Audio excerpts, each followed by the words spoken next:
I found out that a great-grandfather of mine, who had been enslaved, but then was free, and he served in the Union Army in the Civil War. And then others in the family served. And so my father was in the Navy, and then you have all these brothers of mine, all of them served except one. And the only reason he didn't serve was because he only had one eye. It was an accident that happened, but all of us served. There were 2 Marines and Army and Air Force, and it was just wonderful.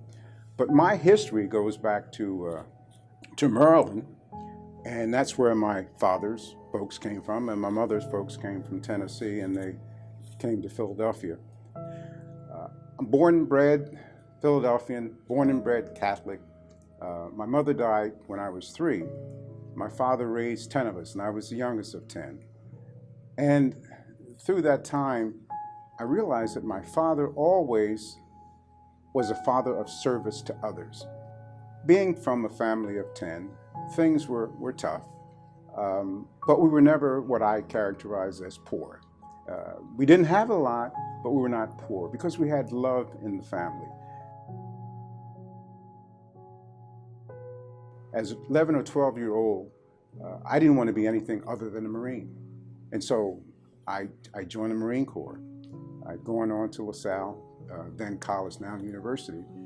And I received, when I graduated, a commission in the Marine Corps. And to me, that was just one of the most wonderful things. The Marines, it's a tough organization, it's a good organization. You kind of find out what you're made of. But I would also say that the Marines was a challenge also because it was one of my first introductions to racism. I had a lot of issues that surfaced in the Marine Corps. I was told by a fellow officer that if I worked for this particular major, I would get a bad fitness report. I would get a bad fitness report because of the color of my skin. And these are what are called black stories. And I don't want anyone out there to look at this as I'm some kind of a victim, because I don't look at it that way. When I was working for a major corporation, Arco Atlantic Richfield, I was offered an opportunity with the same company in Chicago. Someone came to the house with the realtor. I opened the door on a Saturday morning. This person looked over my shoulder, did not make eye contact with me, and said, "I'm not interested." What I found out was that this person looked at me as being less than. What I realized then was that I had to take the pictures down in my house. Anything that would indicate that I was a person of color, that I was a black man in my family. We moved to Chicago with this new opportunity for me. And shortly after we were there, we're planning a trip. We're loading the car. And I heard, between the trips into the house and out to the car, I heard this bang, sound like a car just backfired. What it turned out to be was someone had shot the back of my car out. But before that, over a period of several weeks, perhaps even into a month, we had been receiving the most vile, horrible, repugnant phone calls. Back of the car was shot out.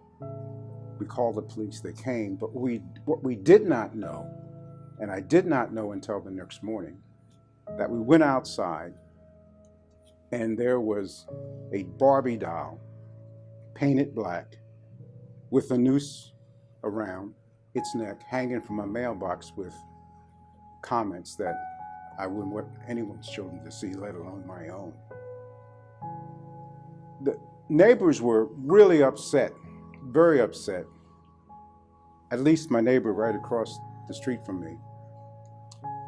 And he said, without missing a beat, and I don't think he even realized what he was saying, but he said, "When you folks moved in, we had a meeting, and I said We have to give them an opportunity. We can't just summarily just dismiss that and make it tough for them. So they had a meeting about this so-called corporate executive who was moving into the neighborhood. And what really hurt even more than that, if you can imagine what could hurt more than that, was that one of the perpetrators, one of the young men, as it turned out to be, lived kind of diagonally across from us.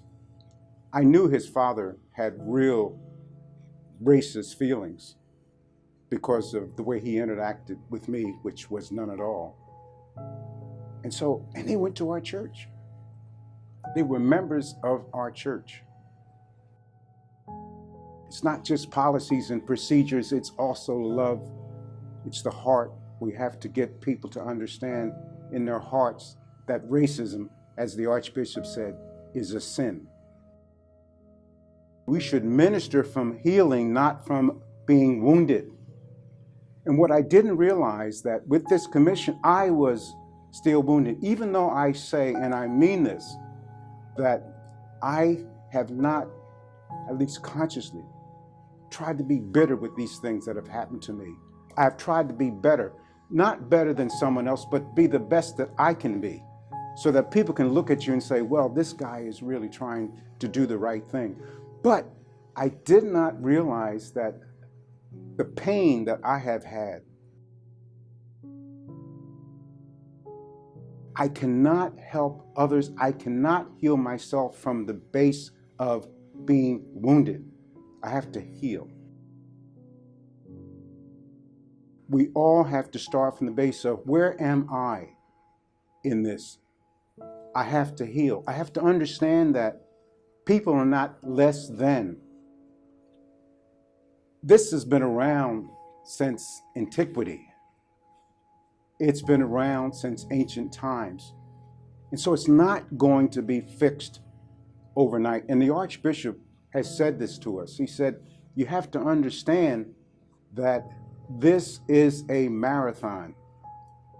It is not a race. It is not a sprint. It is not a 100-yard dash.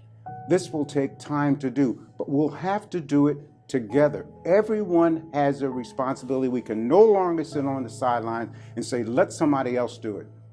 The power of one. If you feel that you can help in this, then you should. Don't wait for Bobby or Sam or Sally or Sue to do it. You do it. God has empowered you. God has given you the grace to do that, and you should do it. But do it from the point of healing. First, heal yourself. Someone asked me, Jerry, I don't know what to do. I don't know how to begin this process. And my response to him, and I say to others, is that start with yourself. Heal yourself. And then when you are healed or on that process, and we all are work in progress, it's a continuum, but you have to start. Then you start around the kitchen table. You talk to your family. You talk to your kids. You talk to your Aunt Sue or Uncle Frank. You talk to them. You do not let people get away with saying something that they should not say. We're not about shaming and blaming people. I have had people say to me, I feel guilty because. Don't feel guilty. Save that energy for something that's positive. Be intentional in your actions. Do not talk about that you're ashamed or you feel. That is energy that can be placed over here. Make sure your tone is right.